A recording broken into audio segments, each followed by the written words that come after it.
Well, good evening and a very warm welcome on behalf of Milim to this evening's presentation. Welcome to you wherever you are in the UK and indeed wherever you are in the world. We are hosting an international speaker this evening and we have a truly international audience too. Our series of online talks and conversations continues with our guest Dov Waxman, and I'll introduce Dov in just a moment.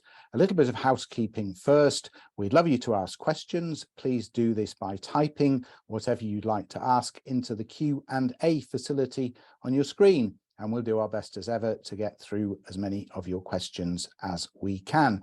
You also have access to the chat facility. Use this if you want to send a message to all of the other participants on this webinar. Finally, we are recording this event and it'll be available at our website, milim.org.uk, in the next couple of days. You'll find recordings of other past events there, as well as details of our future program for which you can book tickets. And so to our guest this evening. Dov Waxman is the Rosalind and Arthur Gilbert Foundation Chair of Israel Studies and the Director of the YNS Nazarian Center for Israel Studies at the University of California, Los Angeles, otherwise known as UCLA.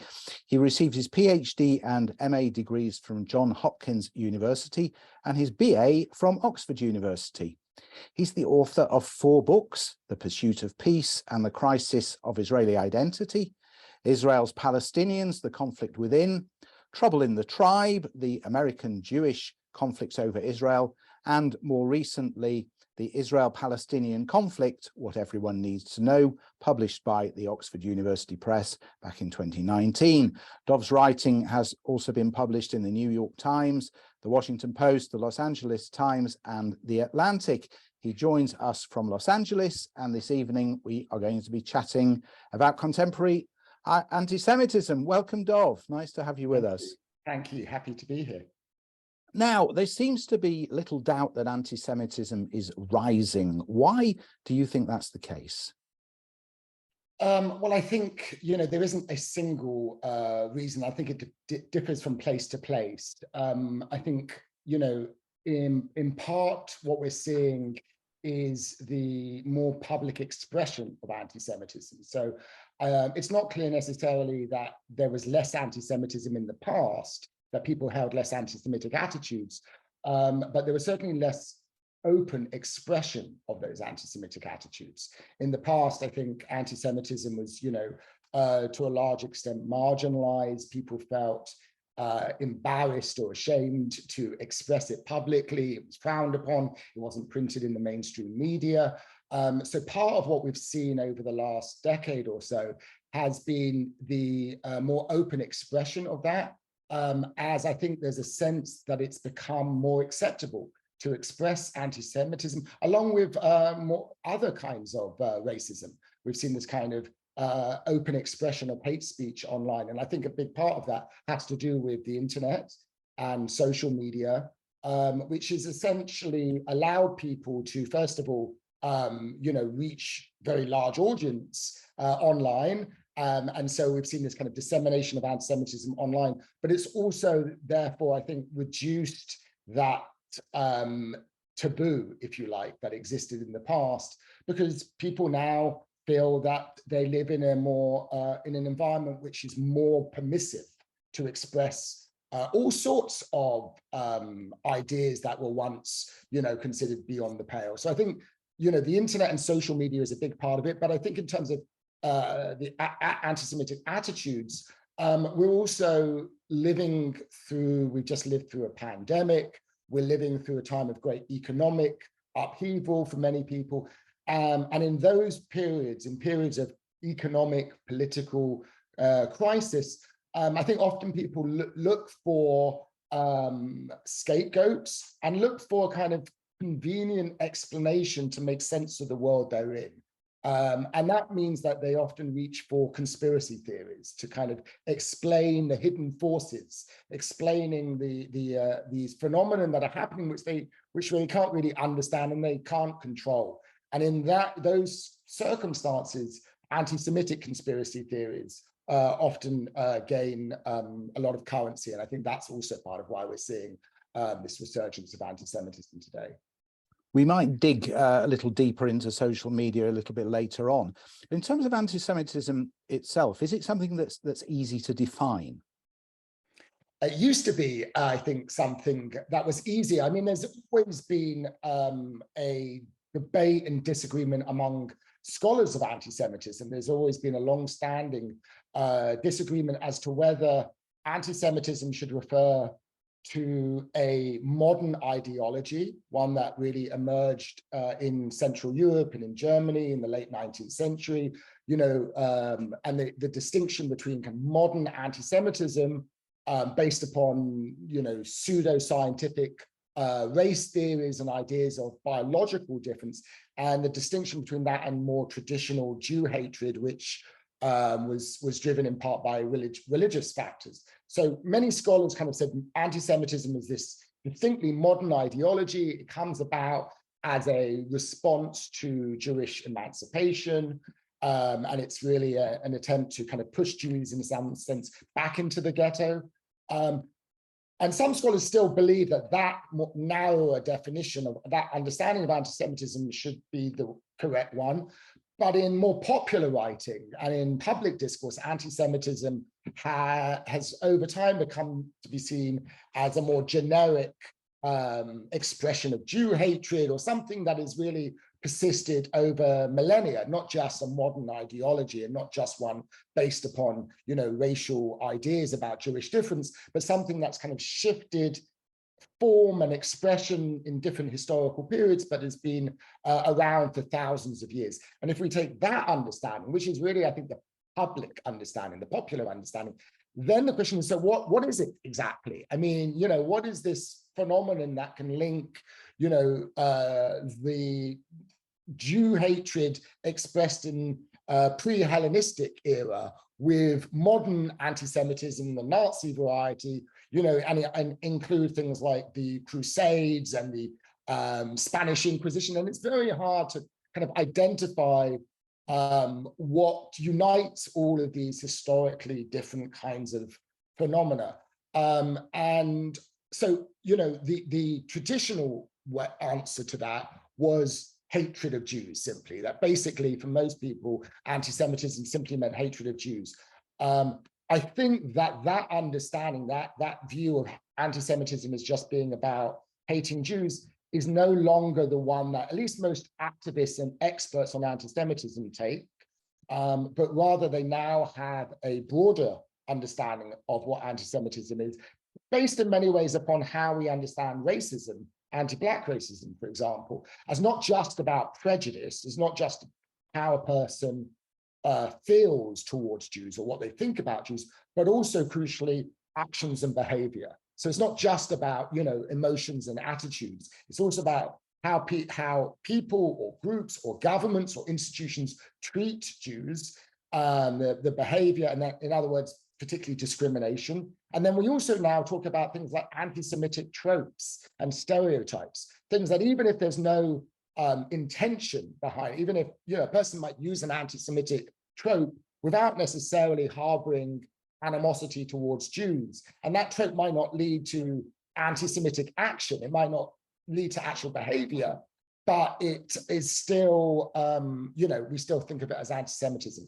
So for all of these kind of newer ways in which we think about anti-Semitism, I think has created a lot of confusion in many people's minds as to what anti-Semitism is. If it's not just Jew hatred, then what exactly is it and what counts as anti-Semitism nowadays? And there's a lot of debate and disagreement about that. So it can be fairly difficult to spot, presumably, if it's difficult to define. I think in some of your writing, you've suggested a number of approaches to identifying anti-Semitism. Maybe you can explain those and we can explore them in a little bit more detail. Absolutely, yeah. So the first, the most common way, and the way I think people would traditionally use in the most kind of common sense understanding is, does this person hate Jews, right? What are their feelings and beliefs? And so we try to identify an anti-Semitism or hate crime in terms of the attitude of the perpetrator.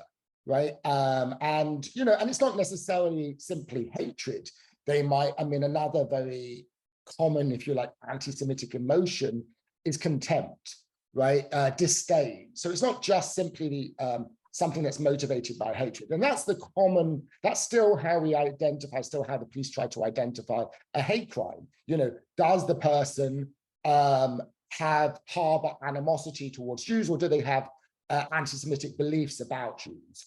The challenge with relying upon that approach is, particularly over the last few decades, is that people don't tend to say, yes, I hate Jews, right? And therefore they might often say, no, I don't have anything against Jewish people. And some of my best friends are Jewish.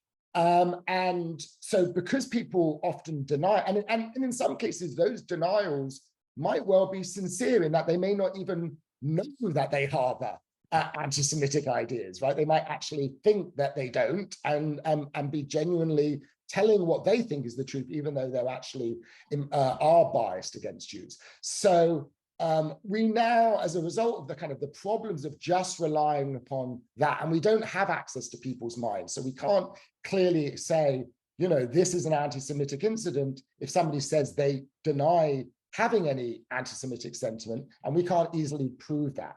So another approach now is to look not at what a person feels or thinks about Jews, but simply what they do, right? Simply to look at the effect of their actions. And so if they target a Jewish person, it doesn't matter whether they're, what their motives might be. It's simply the deliberate act of targeting a Jewish person because they're Jewish.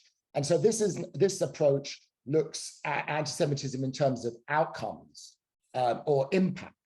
And that's also raises a number of challenges because what counts as sufficiently harmful impact upon Jews to be called anti-Semitic, right? There's all sorts of actions that may affect Jewish people, but we don't want to necessarily say that they're anti-Semitic. It has to be discriminatory, and it has to be kind of a severe enough form of harm for it to count as anti-Semitic. And then we have other ideas, and I think one that's come up, and we saw this, evoked quite often during the whole Labour Party anti-Semitism controversy, which is basically Jews get to say what anti-Semitism is, right? Essentially, it's not just about what's in the mind of the perpetrator or what a person thinks or feels, and it's not just about what kinds of actions or behavior harm Jews or discriminate against them, but what Jewish people experience as anti-Semitism is, or perceive as anti-Semitic, is anti-Semitic. And so many people would say today, for example, that if Jews experience anti-Zionism or opposition to Israel as anti-Semitic, and they think that denying, as many Jews do, in fact, think that rejecting the right of a Jewish state to exist is anti-Semitic, therefore that is anti-Semitic, even if the person rejecting Israel's right to exist, says, oh, some of my best friends are Jewish, and I may even be Jewish for that matter. So one of the reasons why I think we have so many arguments about anti-Semitism isn't just about, the issue of Israel and the Israel-Palestine conflict, but also that we don't agree any longer on what to look for, what counts as being anti-Semitic. And this is true, it's important to remember, not just about anti-Semitism, there's also a lot of, debate now around what counts as racism, what counts as Islamophobic. All of these concepts, particularly once we move away from simply this notion of intent, of somebody who harbors prejudice. Once you move away from prejudice as being the defining factor, then it opens up, a Pandora's box, really, of issues of like, well, if it's not just about prejudice, what constitutes anti-Semitism? You mentioned the Labour Party. Is there a political dimension to anti-Semitism? Well, certainly, their anti-Semitism has always been used politically. It's always had its political uses. The term itself was popularized by Wilhelm Marr, who was a kind of a political activist. He basically coined this term to distinguish it from the traditional Jew hatred, to give it his political hope to establish this League for Anti-Semites, to give it respectability. So politicians have always, used anti-Semitism as a way to, build support. And we see this happening today. Often it's not nowadays in the explicit way that it once was, where, you have these, I think right up to from the 1870s through to the Holocaust, anti-Semitism was a political platform of far-right parties. It was explicitly in their discourse. Since then, most parties, if not all, even far-right parties, don't explicitly express anti-Semitism. It's much more often coded, kind of the dog whistle anti-Semitism, if you will. But I still think anti-Semitism features in politics. And one of the things we've seen in recent years is, in the United States at least, the entry of anti-Semitic discourse of this kind of dog whistle anti-Semitism into mainstream politics in a way that is really, in the United States at least, is really, I wouldn't say unprecedented. It may have been, in the 1920s and 30s, but in recent decades, we haven't seen that in mainstream American politics in the way that we've seen over the last few years.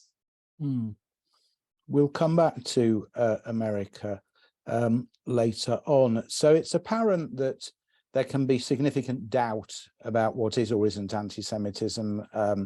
It's a philosophical discussion. It's about perception. One person may see something as anti-Semitic and another person doesn't. But what should we do if we are presented with something that is considered by us as anti-Semitic, but it's contested by other people who say, actually, this is not anti-Semitic at all? And we see examples all the time. Is there a strategy that one might employ in such situations? Well, I think it's important, first of all, to recognize that, yes, that is a very common response nowadays, unfortunately, that when Jews, make complaints about anti-Semitism or point out something as being anti-Semitic, invariably somebody else, and sometimes another Jew, will say, no, that isn't anti-Semitic. And so I think, first of all, is to recognize that, that's not always, sometimes that's bad faith, right? Sometimes it's people who simply are wanting to deny anti-Semitism for political purposes, right?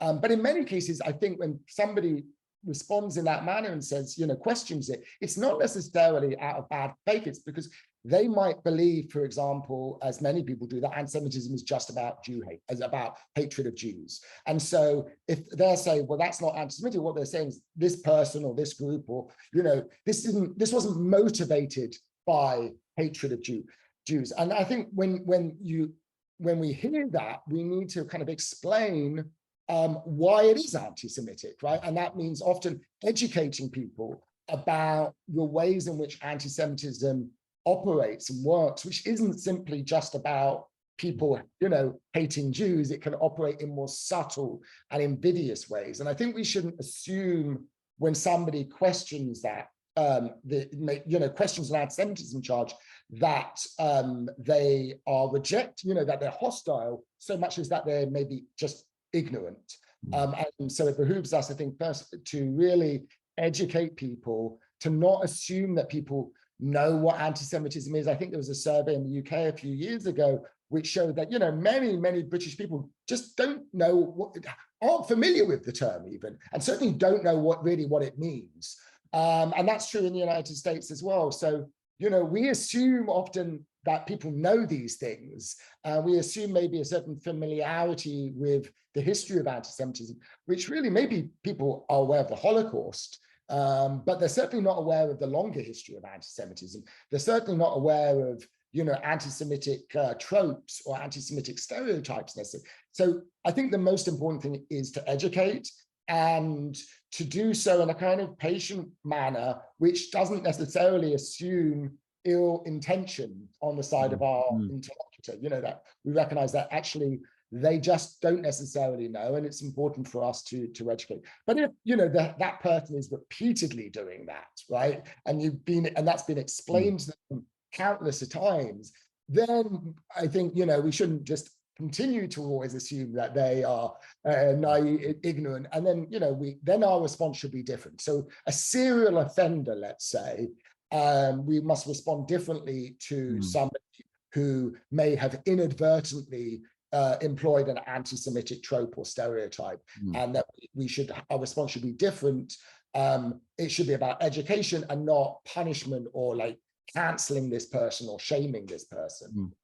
It's a fine line, isn't it? Because a lot of this published information about how not to be racist and some of the things which we're not supposed to say because they might be considered microaggressions, right, are often quite patronizing, and it's sort of getting the balance.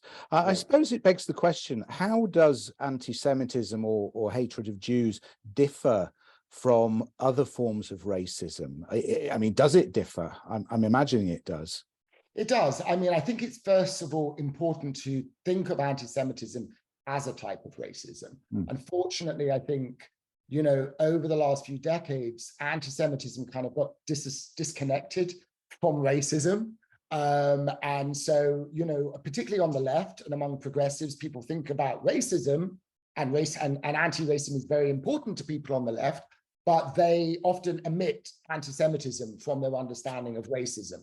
And they don't think that Jews face racism, whereas I think anti-Semitism is a type of racism, but it's a distinctive one. I mean, every type of racism is different.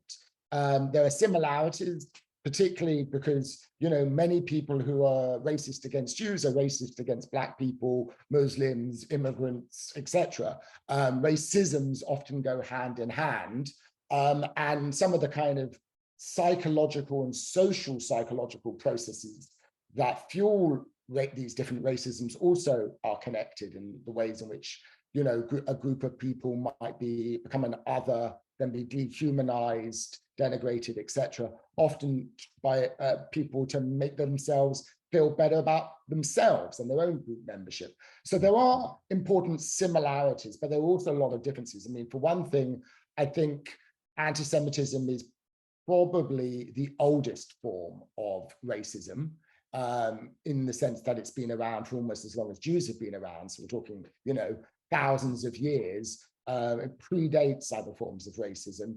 It's distinctive in some respects in that often racisms tend to denigrate. They tend to depict this group as lesser, as kind of a subhuman category, whereas sometimes anti-Semites tend to depict Jews as almost a superhuman category, right? So, instead of kind of, so there are some differences, and obviously anti-Semitism, anti-Jewish racism has led to the attempt to exterminate Jews. So there's a kind of, there can be, not always, but there can be that genocidal intent, whereas in the case of, say, anti-Black racism, it's often meant about subjugating and controlling or enslaving, not necessarily exterminating. So there are historical differences, and even today, if we look in the United States at least, the manifestations, the way they operate are different. I mean, Jews in the United States today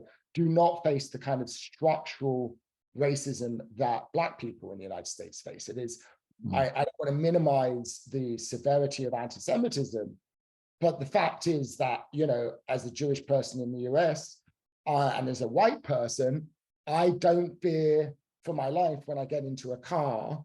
When I see a police car driving up, if I got pulled over, I wouldn't really fear that interaction in the way that, Black Americans have to do.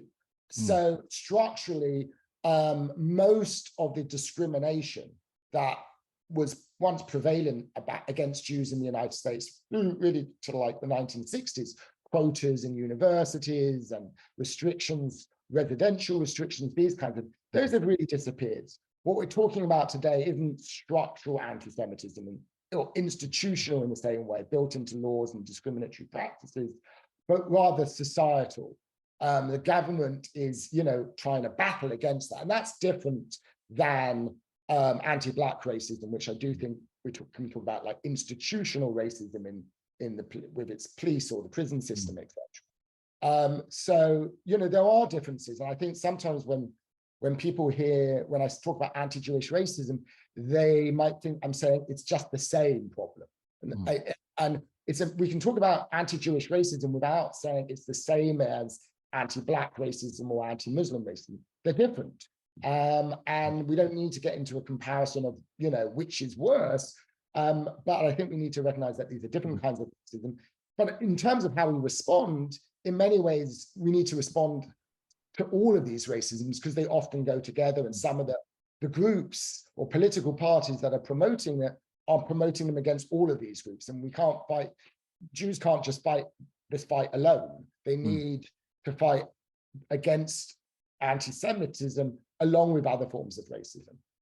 Now, it's interesting what you say about this lack of prejudice. And I suppose this may just be the editorial neurosis of the Jewish Chronicle, but they certainly seem to be focusing quite a lot on this idea of American Jews in the critical race theory way of looking at the world being white adjacent and being discriminated against really because of who they are and where they are. Is that really happening? And is that anti-Semitism? I think on the left, there is in progressive spaces in the US and probably in the UK as well. It's often more about a kind of erasure of Jews in the sense that they are just, an afterthought.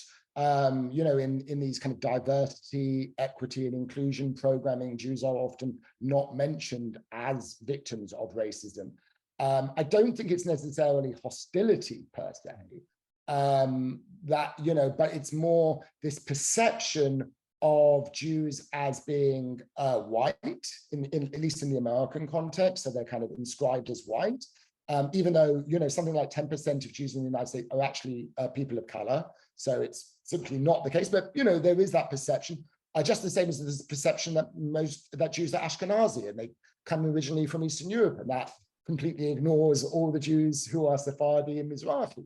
So I think there's generally a kind of stereotypical understanding of who is an American Jew, and that's somebody who's Ashkenazi, whose ancestors came from Eastern Europe, who is white, and in the progressive imagination, generally, affluent and therefore successful, and as such, not deserving, not oppressed. Jews don't easily fit into that oppressed category.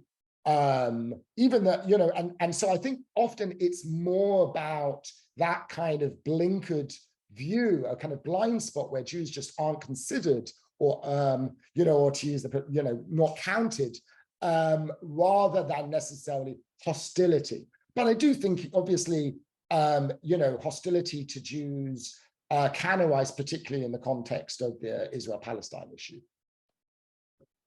Ruth Baumberg mentions David Badiel's book, which you may be familiar with, which says that anti-Semitism is being ignored by anti-racism. Do you believe that to be the case, and what can we do about it?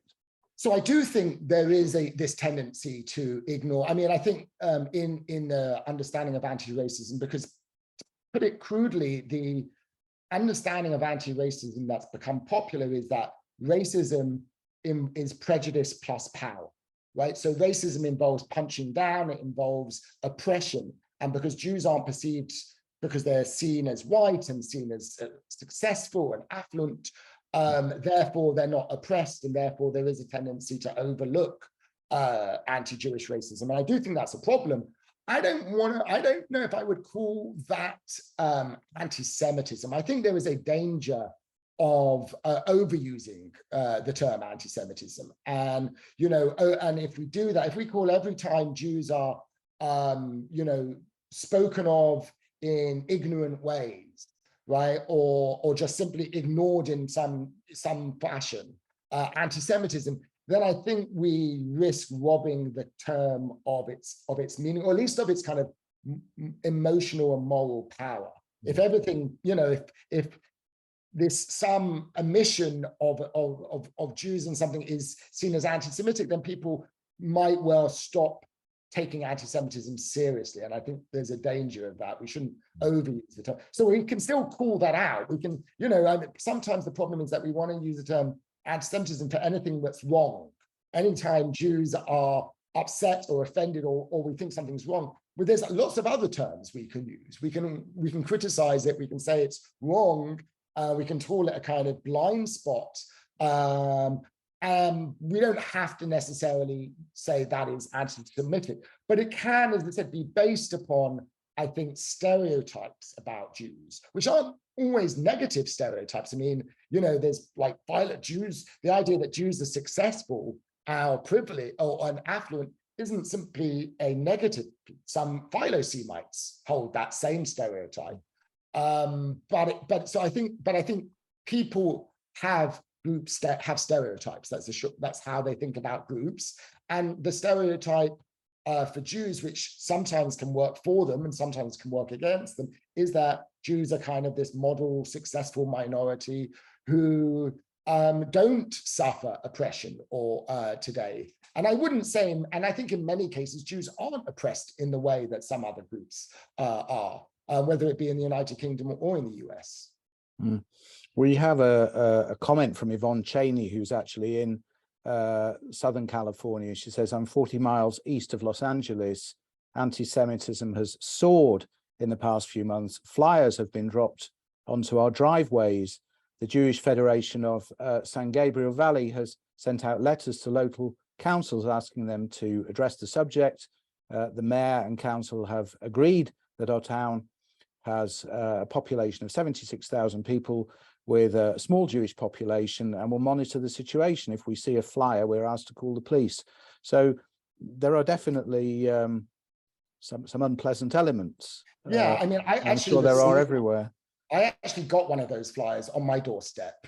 And it was, obviously quite unsettling to like wake up on a Sunday morning, go out to get the morning newspaper and find this anti-Semitic flyer on your doorstep. And they had covered the whole neighborhood with these distributing these flyers.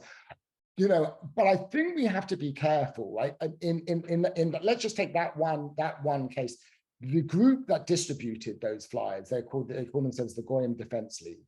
And along with distributing these flyers, which they've done not just in California, but in many places, now they're very active in Florida, for example, where basically they often target, where Jews live. We're talking about a group of no more than a few dozen people. So there is one of the things they did along with these distributing these flyers is they hung a big banner over a big freeway near in Los Angeles, saying Kanye was right after the whole control over the whole Kanye West comments. And they're really seeking publicity, right? Really, what they want to do from this propaganda campaign is get people to be scared, ideally, they want people to then share it on social media, take images of those flyers. And so I think sometimes there's a danger for Jews and particularly Jewish organizations to kind of play into those propaganda strategies, to make these groups, which makes them seem much bigger and much more important than they really are. So I definitely agree with the comment that there is a alarming rise of anti-Semitism in the US, and we've seen that, over the last few months. But I think we have to be careful to not, jump from the actions of a small group of extremists looking for publicity and saying, therefore this is indicative of a much wider problem that actually exists. Most Americans, regard Jews favorably. It's still this is still a very good country to be Jewish in. Now, you mentioned anti-Zionism a little bit earlier, and there's obviously a point where anti-Zionism and anti-Semitism cross. Is it really possible to be anti-Zionist without being anti-Semitic? I think it is possible. I mean, first of all, we have lots of historical examples, most notably of Jews who have been Jewish organizations who have been anti-Zionist. I mean, and not just in the past. I mean, obviously, we think about, the ultra-Orthodox Hasidim, for example, who are strongly anti-Zionist, and I don't think we would classify them or consider them to be anti-Semitic. So they're, as long as almost as soon as there was Zionism, modern Zionism, there was also anti-Zionism. There were also Jews opposing it. Think about like the Bund, for example, in the interwar period. So and there are Jewish anti-Zionist groups today. So I think certainly when we can think of, I don't think we should call the Jews who oppose Zionism. I don't like the idea that they're self-hating Jews. I think that is a non-anti-Semitic form in many cases of that's not to say some Jews can't be anti-Semitic, but I don't want to say most Jews who are in those groups necessarily are. There are also, I think, when we talk about Palestinians, I mean, Palestinian anti-Zionism is often, not always, there are Palestinian anti-Zionists who are anti-Semitic. Most notoriously, the leader of the Palestinian Arab community in the 1930s and 1940s, Haji Amin al-Husseini, was anti-Zionist and also a virulent anti-Semite, who ended up supporting Nazi Germany during World War II. But for many Palestinians, their opposition to Zionism in the past and today is based upon their experience with it. They reject Zionism not as a principle, as a kind of theoretical right for Jews to have a homeland or a Jewish state, but because of what Zionism does to them, their family, and their perception of it. So I wouldn't want to say that Palestinians are all bigots or racist because of they oppose Zionism. So I think there are many people whose opposition to Zionism is not motivated by anti-Semitism. The challenge comes in the other way, in thinking, okay, it may not be motivated by anti-Semitism, but does it have anti-Semitic effects? Does it have an anti-Semitic impact? And going back to what I was saying at the beginning of our conversation, that anti-Semitism isn't just about how you feel towards Jews and what you think about them, it's also behavior and actions.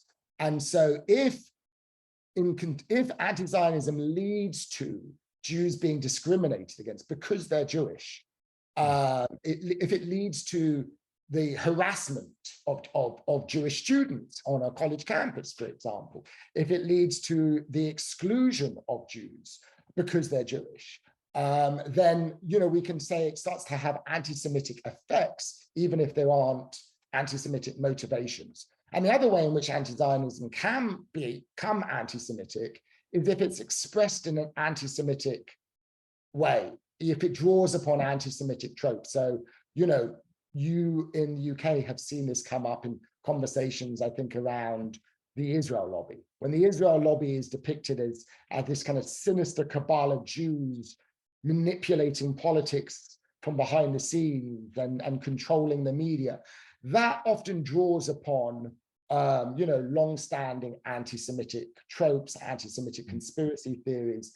And so it becomes anti-Semitic because it draws on those tropes. Again, that doesn't mean to say whenever you criticize the pro-Israel lobby or call out the activities of pro-Israel groups, you're being anti-Semitic. It's, I think, entirely legitimate and fair to criticize any kind of lobby group, right? But I think there is a danger in anti-Zionism becoming anti-Semitic. And I think people who identify as anti-Zionists have to acknowledge that there is this long history of anti-Semitism. There's a deep reservoir of anti-Semitic ideas and tropes and beliefs. And so it's very easy to slip into anti-Semitism if you're not careful when talking about these kinds of issues. You have to be careful to ensure that you're not using anti-Semitic tropes in criticizing Zionism or Israel. And you also have to be careful to ensure that your anti-Zionism is not leading to Jews being harassed or attacked or excluded. So I think it's important that there is is absolutely possible to be for there to be a non-anti-Semitic anti-Zionism, but that doesn't mean to say anytime somebody's an anti-Zionist, they have a kind of get out of anti-Semitism free card, right? Say, oh, well, I'm just anti-Zionist. It's got nothing to do with Jews. No, it can become anti-Semitic, but it's wrong to simply equate the two. Now, many organizations in recent years have signed up to this IHRA definition of anti-Semitism.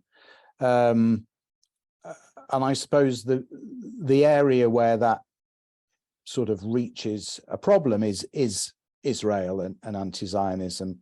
Do you think that definition of anti-Semitism works? Is it doing a good job? In a word, no. I mean, it depends what it was meant to do, though. I can't really, what was the purpose of it? So if the purpose of it was to just solely kind of to be instructive, to help us understand what anti-Semitism is in the 21st century, then I actually think it did serve a purpose when it was first introduced, and when its predecessor, the European Monitoring Centre's definition of anti-Semitism, because what the IHRA definition did that was important and necessary was to make clear that anti-Semitism can occur in criticisms of Israel, and that there can be a kind of Israel-focused anti-Semitism, and that was important because traditionally people thought, well, anti-Semitism was just directed at Jews, and so if somebody was criticizing Israel or somebody was being attacked because of their support for Israel, that wasn't anti-Semitism. So I think the IHRA definition, and really, highlighting, because most of the examples it provides concern Israel-related, what it considers Israel-related anti-Semitism. I think it was important in making clear and alerting people to the possibility, at least, that it can arise in criticisms of Israel, and that if somebody's being attacked, if a Jewish person is being attacked because they support Israel, that can be or because they're perceived to support Israel, that is anti-Semitic, right? Just like assaulting somebody because you protesting Israel's actions doesn't mean it's not anti-Semitic. So I think it was useful in that context. The problem is, I think, the way in which it was, the language of it is so vague at times. There's so many kind of qualifiers and conditionals. I mean, the core definition is just poor, but the examples, I think, have been misread, I would say generously misread, and misused, so that it has become counterproductive. I think it was useful to make this as an educational tool, but I think, unfortunately, the way in which it's sometimes been weaponized against critics of Israel and against Palestinian rights activists.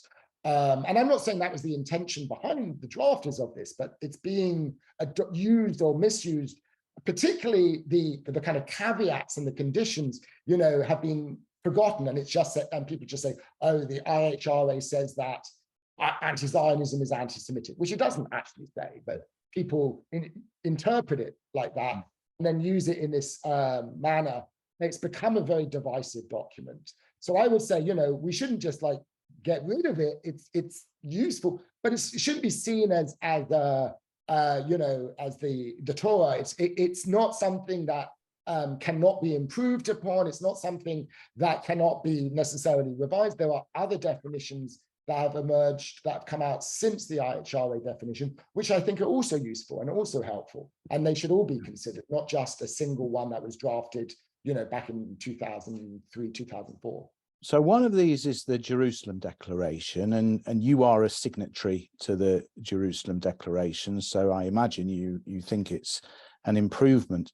And yet there's been an awful lot of opposition to the to that declaration, and detailed, wordy responses as to what is wrong with it. Why do you think there's such hostility to the Jerusalem Declaration?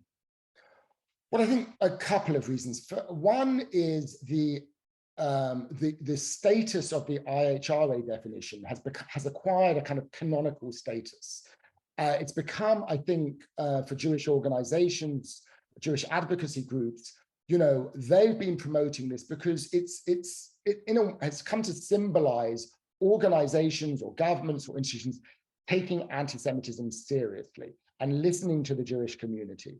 And so there's a real wariness of saying, if we acknowledge that there are other definitions, then that can undermine the advocacy efforts of these organizations who want to say, no, this is what anti-Semitism is. This is what the Jewish community considers to be anti-Semitic. And I think there's been so much invested in that political effort and campaign to get the IHRA definition adopted, that any definition, even a better one, is seen as a threat to that campaign, seen as a threat to the attempt by the Jewish community to get governments and other actors to deal with this problem. So that's one reason. The other reason is particularly because of the specific areas where the Jerusalem Declaration, the JDA, departs from the IHRA definition. In many ways, they're actually, if you put the two together and compare them, they're not that different. You'd think they were, night and day, given some of the kind of really almost hysterical responses that the JDA evoked. The big difference pertains to the issue of BDS, the Boycott, Divestment, Sanctions campaign against Israel, and anti-Zionism. IHRA is understood or interpreted to say anti-Zionism is anti-Semitic and that BDS is anti-Semitic, even though it doesn't mention BDS anywhere in the text. And the JDA is understood as saying BDS is not anti-Semitic and anti-Zionism is not anti-Semitic. So those two issues, where you stand on those issues, and they are, highly charged issues, that has tended to polarize opinion. And unfortunately, in many ways, it's really the debate over these two definitions is really not a debate about, how best to define anti-Semitism, but really, in many ways, a debate about Israel-Palestine and about, what you think about BDS and what you think about anti-Zionism. Those who think these things are terrible and want to get BDS banned, IHRA could be a useful tool in getting the boycott, in banning or at least delegitimizing the BDS movement. And those who, and I actually oppose the BDS movement, but I don't think it's necessarily anti-Semitic, even though it might have anti-Semitic effects. But I think the supporters of the JDA are more concerned with the threat to freedom of speech, academic freedom that IHRA has poses, and therefore wanted to kind of make clear that you can promote BDS or be an anti-Zionist without necessarily being anti-Semitic. So I think in that sense, that was a response to the weaponization of IHRA. And yet IHRA's been widely adopted, and I suppose much to the delight of pro-Israel Zionist Jews. Yeah, it hasn't done the whole, but if we look at, it's been a hugely successful campaign in getting it adopted by governments around the world and airlines and football clubs and you name it. But has it actually dealt with the problem of anti-Semitism? Have organizations that have adopted IHRA done anything differently? Has it actually helped? I haven't seen much evidence that it's actually done anything concrete. Symbolically, yes, it says we care about this, but I don't know if it's actually helped stop or counter anti-Semitism. That's a good point. Now, we touched on this earlier, how anti-Semitism and the response to it differs in the US and the UK. And we've got people on this webinar from both sides of the pond, you and I included. So how does that play out? Well, I think in the US today, the most worrying, the most serious, the most threatening form of anti-Semitism is coming from white nationalist groups on the far right. The US has a long history of white supremacism. White supremacist groups like the Ku Klux Klan, which were and are virulently anti-Semitic as well as anti-Black.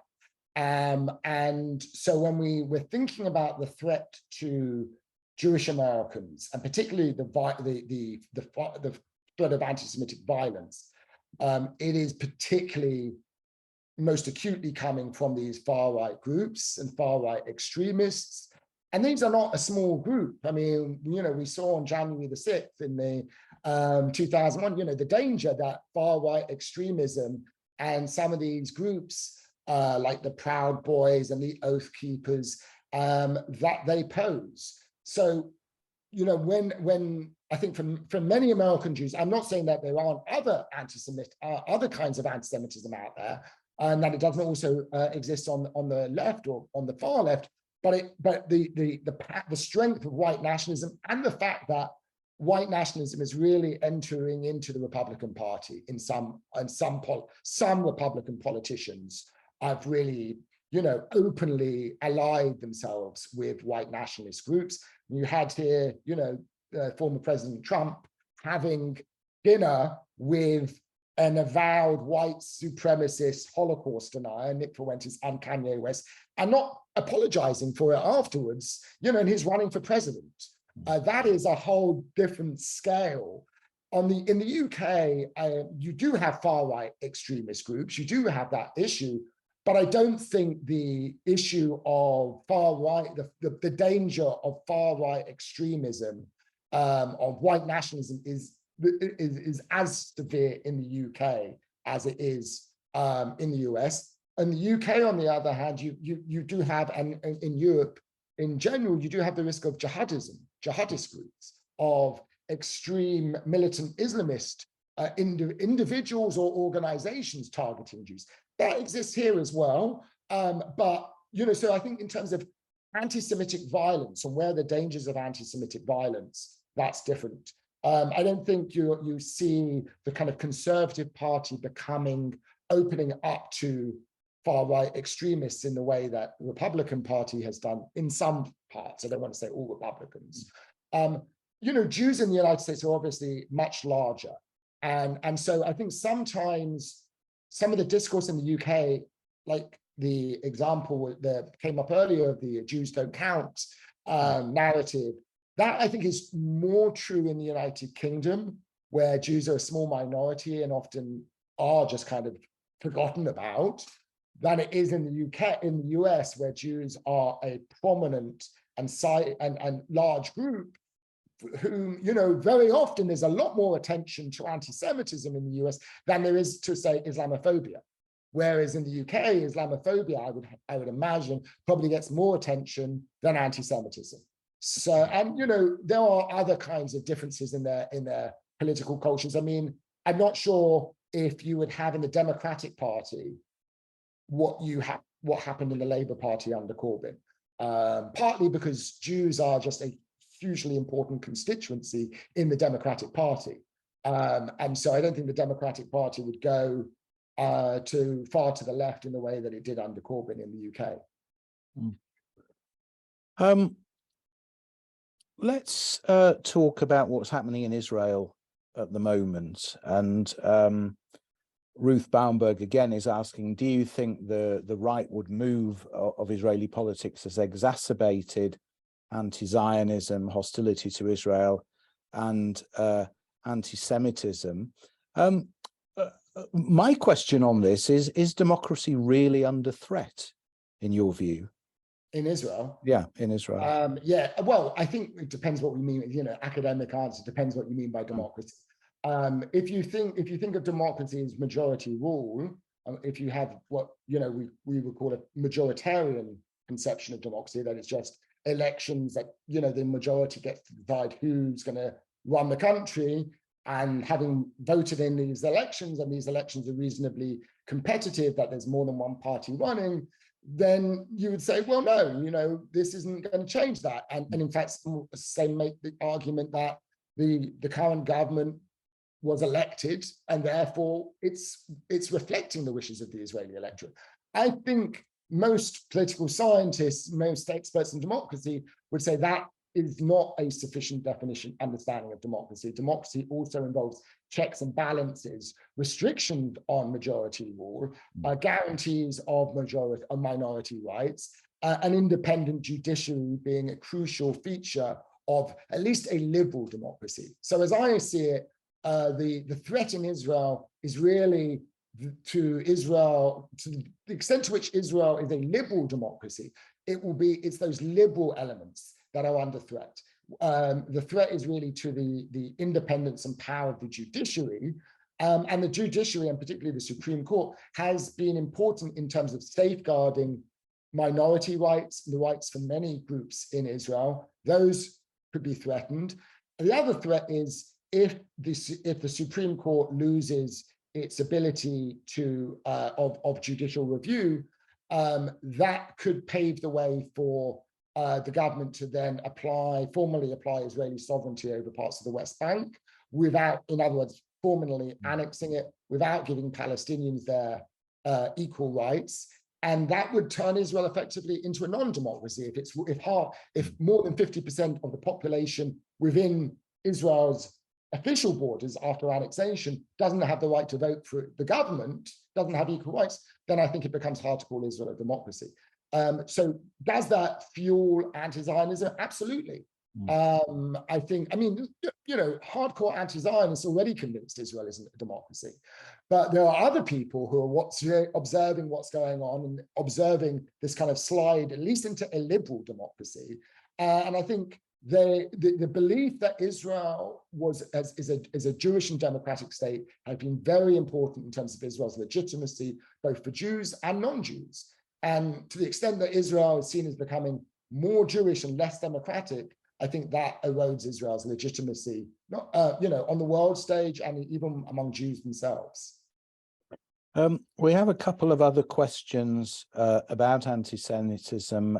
Anne Crook is asking which is more dangerous, the overt anti-Semitism of the right or the closet anti-Semitism of the left. And Robert Collins says, is not anti-Semitism, as all other racial prejudices, basically a fear of the stranger, and the real answer is education? So on the first point, I think it's more than I think it may have originated in the fear of the other, the fear of the stranger. I think all forms of racism, in some sense, originate from that what the Greek xenophobia, from the fear of the other, the fear of the stranger. Jews being historically the main other in the kind of Western Christian world. But I don't think it's just the same. I don't think it's just about that. Xenophobia is just the same as anti-Semitism, anti-Black racism. There are other features. I mentioned one being, the kind of conspiracy theories that come around with anti-Semitism, which you don't necessarily accuse foreigners of trying to control, manipulate world events and trying to secretly pull the strings of governments and things. That is quite distinctive to anti-Semitism. But yes, I do think education is the most important response to all these kinds of forms. Not necessarily say it's the only, but it's absolutely essential. In terms of what's most dangerous, it depends on what we mean, what kinds of dangers we're talking about. Physical danger, the danger of physical attack, I think, as I said, it varies from place to place. For French Jews, the danger of physical attack is not likely to come so much from white nationalists and far-right extremists. In the United States, it does. In the United States, it is incontrovertible that the vast majority of domestic terrorism incidents have been carried out by right-wing extremists, right-wing far-right individuals. They tend to be highly armed as well. I mean, this is very other distinct when we talk about, so we're talking about groups of people who believe anti-Semitic conspiracy theories, particularly this replacement theory. They're often heavily armed, believing the utility of violence. And we've seen what they can do. We saw it most shockingly in the massacre in the Tree of Life Synagogue in Pittsburgh in 2018, an attack 6 months later in Poway in a synagogue in Poway, California. There's been other attempted attacks and plots that have been disrupted. So I think if we're talking about the threat to Jewish lives and the fear of, if you go to a synagogue, you could be the target of a violent attack, that is primarily, but primarily coming from the far right. If we're talking about the danger of exclusion and marginalization, of Jews not feeling welcomed or being excluded or marginalized, that is often more on the left, because Jews aren't trying to hang out in far right groups, right? They're not generally around people on the far right. Jews are more likely to encounter on the day-to-day basis or even online the anti-Semitism on the left, right? And so we might experience more of that form, and we might, be troubled by that because that's our children or our friends in college who may face that. But I think, it's a different kind of danger, right? It's about a sense of belonging, if you like, and of being accepted into progressive spaces. But I don't think that should be equated with the kind of deadly, murderous anti-Semitism that is perpetrated by either right-wing extremists or jihadists. I think those two groups, jihadism, and kind of these white nationalism, white supremacism, those are the most dangerous anti-Semitic ideologies today. Well, it's been fascinating to chat to you. Thank you so much for being our guest this evening. To say thank you, I'll send you a book of some of my photography. This is Magen David Adom, the Israeli ambulance service in action in Israel. So that'll reach you. It might take a few weeks to get to you, but it will definitely be on the way. Now, just before we leave you, a few words about what we've got coming up. Next week, Jonathan Neumann will be joining us from Israel. He'll be speaking about Tikkun Olam, the theme of his book, To Heal the World, How the Jewish Left Corrupts Judaism and Endangers Israel. That promises to be a fascinating talk. And finally, for now, on the 3rd of April, the world-renowned economist Oded Galor is with us to speak about his book, The Journey of Humanity, The Origins of Wealth and Inequality. We will then be taking a break because there are other things happening on the next few Monday nights, but we'll be back on the 15th of May with a live event. This is Dave Rich from CST talking about his book, Everyday Hate. There's much more coming up. Please visit our website at milim.org.uk, sign up to our newsletter, and that way you'll be sure not to miss anything. All Milim events are free, or at least all online events are free, but you can make a small donation if you wish to help with our costs. There's a link coming up in the chat, or visit our website. It remains for me to thank our guest, Dov Waxman, once again. Thank you so much, Dov. It's been a pleasure to chat to you. And looking forward to seeing you all at a future event. Until then, stay safe. See you soon.